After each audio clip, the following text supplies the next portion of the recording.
this video, I will show you what the priorities are for purchasing in shop and also for farming resources. So first of all, let's go in shop, in the trading zone. In the supplies page, you'll often have shards of A ranks and B ranks. And if you have these A ranks planned to be in your teams with your DPS like Buzembo or A Poseidon is Omega for free for most people, but Tinku is a very good card to purchase over here, and Aether as well when she comes in. So sometimes it's worth it. And if you run out of kinds of coins, then you can go into your inventory and check if you have these boxes, and you can just use these to get some coins. Right? You're gonna need these coins to purchase these shards. Most of the time, you're not gonna purchase these things because, well, these cost premium currency, shifted stars, and you probably want to farm these as well most of the time, unless you have like just a few left to upgrade. These are still worth it. Over here, sometimes you can get lucky and have 5-star sigils that are worth it if you have an overflow of coins, but that's likely not going to happen till late game, where most of your stuff is upgraded, but then you wouldn't even need to buy 5-star sigil, so it's very hard to justify spending anything over here. But sometimes you'll get the perfect sigil that you need, so you don't have to farm for it or exchange in these shops. Usually for the guild mission, for getting sigils, you can just get these 3-star sigils and then deconstruct them. It's not gonna matter because you're never gonna use 3-star sigils or 4-star sigils anyways. So mostly gonna use 5-star sigils, which you get from these sigil cores. And sigil cores you get from breaking down 5-star sigils that you don't need. Now you can also buy revelations, but it's better to just farm them for the most part. In the intent shop, of course, you just buy whatever you need because this is all going to be the extra stuff that you get. In the resource shop for hazard cleaning, don't buy the reconstructor. I've seen a lot of content creators and players recommending people purchase the reconstructor, but you should actually be saving your currency from hazard zone, the obsidian precipitation, for the dragon sigils. Dragon sigils are extremely important for late game builds because of their ultimate skill improvements, like the charge speed and damage increase. And there are other sigils over here as well, like Blazing Scarab and Witch's Judgment. Most late game builds will have these sigils, so you should save up all of your currency for when you need to purchase these sigils for making those builds. In the dimensional variable shop, you generally want to buy the faction functor for whichever character that you want to invest in. And so I've bought one for Okununushi and one for Buzembo. Now you might want to buy one for buy an Herald Hydra for your S Poseidon if you're not going to get her signature functor.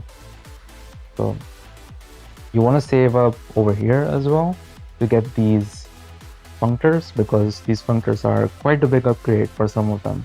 Otherwise you can just spend for whatever you need.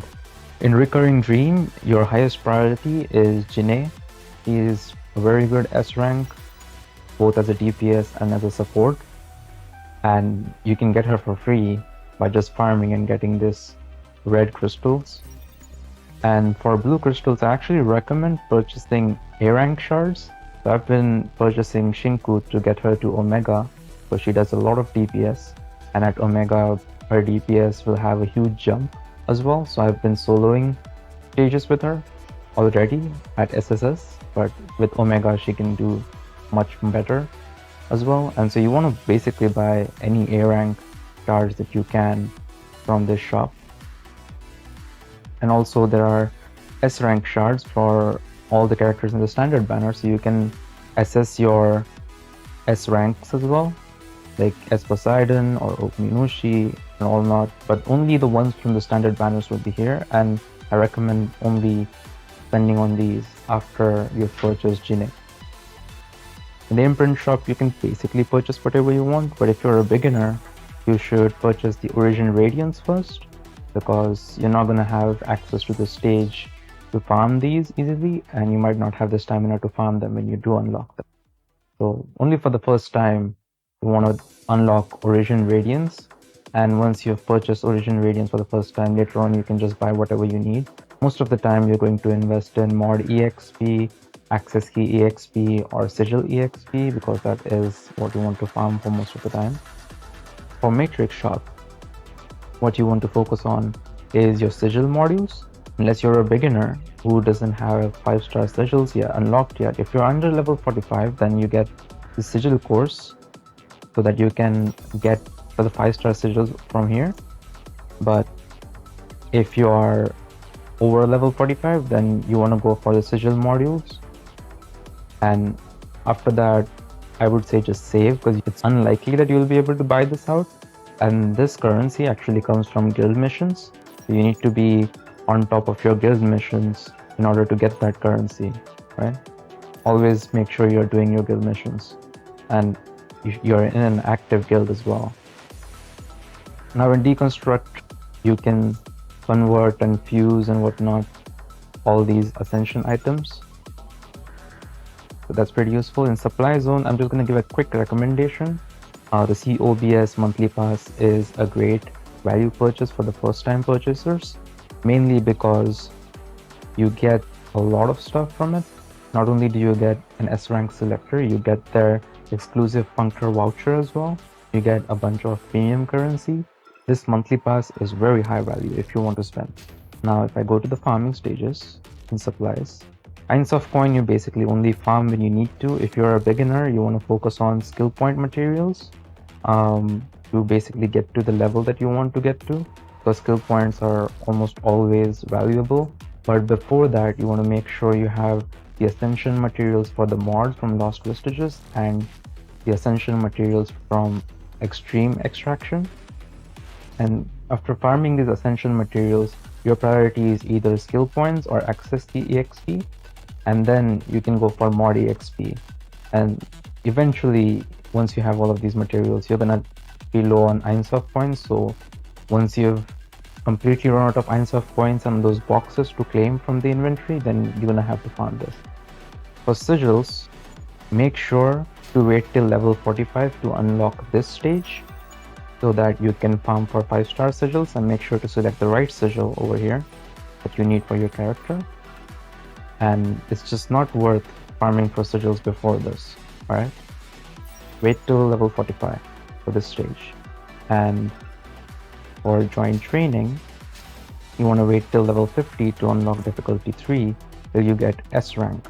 And you only want to do the S rank ones as many times as you can. This is your highest priority for spending stamina, because you get these sigil modules which are very useful for enchants. And you can always farm revelations, which is your sigil EXP, whenever you need to. Now for the sigil modules, I'll just show you quickly what they do. Use them to enchant over here and you get these enchants, right? So sigil modules are very important to get these enchants like crit damage, crit rate and attack, and it's a huge boost to the stats that you're getting. If you look over here, I'm getting 24% attack boost, 20% crit rate, 40% crit damage, and 10% thunder damage, which is huge, a huge upgrade. So you want to get those sigil modules so you can get the optimal enchant for your build. Yeah, and that's basically all there is to talk about. Thanks for watching. I hope this guide was useful, and if you would like to see more Aether Gazer content, then subscribe to my channel. Have a good day.